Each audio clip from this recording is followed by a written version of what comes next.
อิมานิ อิมา มา นิ ยังพันเต มายังปันเต ภัตตานิ ปัตตานิ ปินติปาตัง ปินติปัตตั โฆ ง ษณาภาสนัง โฆษณาภาษ อั นั ฏ ง ฐจิวรัง อัฏฐจิวรั กั ง ปปาลุขัง กัปปะลุ สะปาริวรัง ปะเดวรัง ธนบัตตัง ธนบัตรปัต ภิกขุ ตั สังฆสา สังกัสสะ โอโนสยามา โนสยามา สาธุโลพันเต สาธุโลพันเต ภิกขุสังโฆ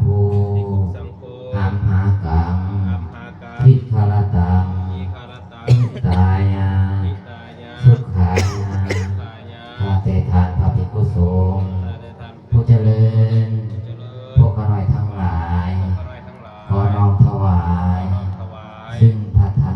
ซึ่งปัตตหา กับทั้งเครื่องบริวาร ทั้งเครื่องบริวาร ทั้งหลายเหล่านี้ ทั้งหลายเหล่านี้ แก่พระภิกขุสงฆ์ แก่พระภิกขุสงฆ์ ขอพระสงฆ์จงงาม ขอพระสงฆ์จงงาม นับแล้วยังประโยชน์และความสุข และยังประโยชน์และความสุข แก่พวกข้าน้อยทั้งหลาย ขอน้อยทั้งหลาย ตลอดกาลนานเถิด ตลอดกาลนาน ส่วนกุศลผลบุญ ส่วนกุศลบุญดุล อันที่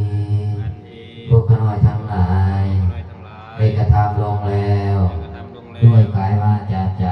ด้วยกายวาจา พวกข้าน้อยทั้งหลาย พวกข้าน้อยทั้งหลาย ขออุทิศ ขออุทิศ ให้แก่ ให้แก่ สรรพสัตว์ทั้งหลาย สัตว์ทั้งหลาย ทุกทั่วหนา ทั่วหน้า เบื้องบน เบื้องบน ในพรหมโลกลงมา โลกลงมา เบื้องต่ เบื้องต่ำ ำแต่วิจีขึ้นมา จีขึ้นมา กลางขวาง ตลอดอนันตาจักรวาล ตลอดนาตาจักรวาล มีบิดามารดา มีบิดามารดา ผู้พระศาอาจารย์ญาติและเมต ญาติ ในอุทิศให้เนเหมือนนั่งตนในกระทำเองนั่นเถิด เป็นตนและกระทำเองนั้นเถิด ขออังเชิญเทวดาเจ้าทั้งหลาย เวลาเจ้าทั้งห ใน ลาย มือโลกจักรวาล ในโลกจักรวาล จงส่วนกันมาหับเอา ส่วนกุศลผลบุญอันทีมีเจ้าภาพเจ้าศรัทธาหมายมีซื้อไม่ออกแผงตาบ่ออกสีแก้วพมด้วยลูกและหลานญาติในเมตได้อุทิศส่วนกุศลผลบุญเหตุต้น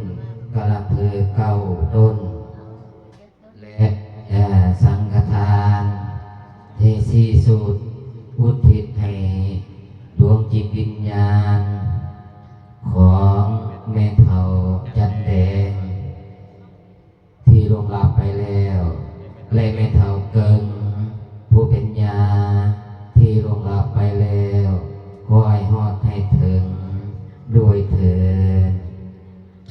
สถานที่สองครอบครัวแม่บุญเหตุต้นสองตนอุทิศให้ดวงวิญญาณ พอเท่าเบื่อ